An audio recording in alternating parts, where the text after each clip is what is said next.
நீங்க அந்த புது வீட்டுக்காரர் பேரன் தானே? ஆமா. மெட்ராஸ்ல வேலை செய்யறதா சொன்னாங்களே? வேலையை விட்டுட்டேன். ஏன்? மாசம் 2 லட்சம் சம்பளம் தரேன்னு சொன்னாங்க. பிடிக்கல. மாசம் 2 லட்சம் ரூபாய் சம்பளம் வேணாமா? அப்புறம் இனிமே இங்கதான். இங்கயா? இங்க என்ன பண்ண போறீங்க? விவசாயம். என்ன தம்பி, என்ன செய்யறோம்னு தெரிஞ்சுதான் செய்றீங்களா? இல்ல லட்சக்கணக்கில் சம்பளம் வாங்குற வேலையை விட்டு விவசாயம் பார்த்தா இந்த டிவியில பேட்டி எடுத்து போடுவாங்கல்ல, அதுக்காகவா? அப்பா 8 மணி ஆச்சுப்பா. 8:30 மணிக்கு கரண்ட் போயிரும். மிஷின்ல மாவாட்ட. என்னங்க தம்பி புதுசா என்னமோ பண்ணிட்டு இருக்கீங்க? இயற்கை முறையில விவசாயம் பண்ணிட்டு இருக்கேன். ஏற்கனவே கோணவாயி, அதுல கொட்டாய் வேறியா? கிறுக்கா புடிச்சிருக்கு உனக்கு. தம்பி, இயற்கை விவசாயம் எல்லாம் கதைக்காகாது. மகசூலும் எடுக்க முடியாது. வேற வேலையை பாரு. என்னண்ணா கிண்டல் பண்றாங்க? அவங்க கடக்குறாங்கம்மா டீ கடை பெஞ்ச்.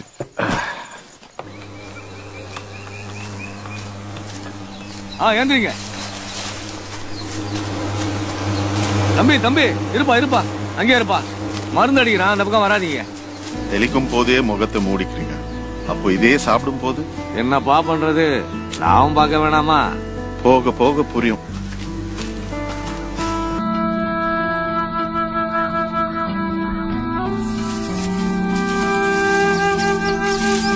அன்னைக்கே சொன்னோம்ல தம்பி, மாடு மாங்குன்னு உழைச்சாலும் கிடைக்கிறது புண்ணாக்குதே.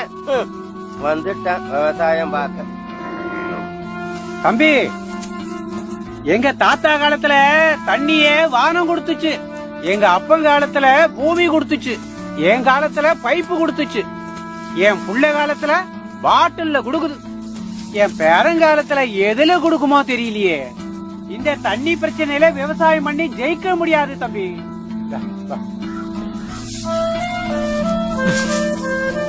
தம்பி இப்போ ஒண்ணும் கெட்டு போகல. உங்க நன்மைக்கு தான் சொல்றேன். போய் பார்த்த வேலையை போய் பாருங்க. ஏசி ரூம்ல சம்பாரிச்ச பணத்தை கொண்டாந்து சேத்துல போட்டு எங்களை மாதிரி ஏன் கஷ்டப்படுறீங்க? தெரியாத தொழில தொட்டவனும் கேட்டான், தெரிஞ்ச தொழில விட்டவனும் கேட்டான்.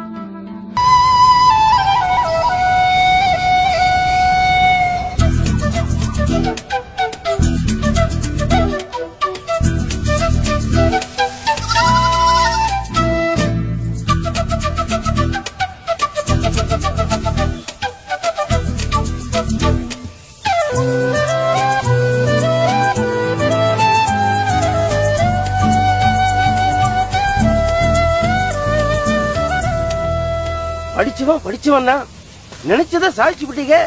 நீங்க விவசாயம் பண்ணி லாபம் சம்பாதிக்கிறீங்க நினைக்கும் போது மனசுக்கு எவ்வளவு பெருமையா இருக்கு தெரியுமா? இதே வாய்தான் அன்னைக்கு தப்பு தப்பா பேசிட்டு இந்த மாதிரி கேட்காமலே கருத்து சொல்ற பக்கிங்க நம்ம ஊர்ல அதிகமாயிருச்சு. முதல்ல இதுகளை சுட்டு தள்ளனா நாடு உருப்பிட்டுரும். தோத்துக்கிட்டே இருந்தீங்களே, எப்படி தம்பி ஜெயிச்சீங்க? மாத்தி யோசிச்சீங்களா? முதல்ல யோசிச்சேன், அப்புறமா மாத்தினேன். தம்பி புரியலையே. என்ன போட்டாலும் விளைச்சலே இல்ல. ஆனா மாட்டு சாணம் கொட்டி வச்சிருந்த ஒரு ஓரத்துல ஒரு கீரை விதை தானா விழுந்து 3 அடிக்கு வளர்ந்து நின்னுச்சு. 1 அடி வந்தாலே பெருசு. 3 அடிக்கு வளர்ந்து நிக்கிறது சாதாரணம் இல்ல. ஏன்னா நான் அதை விதைக்கல, விவசாயம் பண்ணல, ஒண்ணுமே பண்ணல. அப்போ இயற்கை நமக்கு ஏதோ சொல்லுதுன்னு மனசுக்குள்ள தோணுச்சு. சும்மா ஒரு நாள் தோண்டி பார்க்கும்போது 2-3 அடியில மாட்டு சாணம் மட்டும் இருந்துச்சு. மத்தபடி இந்த மண்ணுல ஒண்ணுமே இல்ல. உடனே 30 சதுர அடிக்கு ஒரு பாத்திய கட்டி அதுல 3 அன்னக்குடை எருவை கொண்டு போய் போட்டேன். அது மேல வெந்தய கீரையை விதைச்சேன். முன்னாடி 4 சதுர அடிக்கு ஒரு கட்டு கீரை தான் கிடைக்கும். இப்போ 1 சதுர அடிக்கு 4 கட்டு கிடைச்சது. 30 அடிக்கு 500 ரூபாய் லாபம், 300 ரூபாய். இப்படி ஒவ்வொரு விதையா படிச்சு டெஸ்ட் பண்ண ஆரம்பிச்சேன். இப்ப இது ஒருங்கிணைந்த பண்ணையமா மாறி. என்ன தம்பி, வயலும் வாழ்வு மாதிரி பாடம் நடத்திட்டீங்க? எனக்கும் அப்படித்தான் இருந்துச்சு. வெரி சாரி தம்பி, மொத்த லாபம் எவ்வளவு கிடைக்கும்? மாசத்துக்கு 1 லட்சம் மேல. ஏன் தம்பி, இயற்கை முறையில விவசாயம் பண்ணா இவ்வளவு லாபம் கிடைக்குமா? ஏன் முடியாது? இயற்கை முறையில விவசாயம் பண்றதுக்கு மண்ணை பதப்படுத்தணும். அதுக்கே 2 வருஷம் ஆகும். அப்படியா? அது வரைக்கும் பல்ல கடிச்சிட்டு இருந்தோம்னா எல்லாருமே எந்திரிச்சிடலாம். இன்னைக்கு ஐடி லெவல்ல வேலை பாக்குறவன் தான் மாசத்துக்கு 1 லட்சம் சம்பாதிக்கிறான். இனிமே விவசாயம் பண்றவன் தான் அப்படி சம்பாதிப்பான்.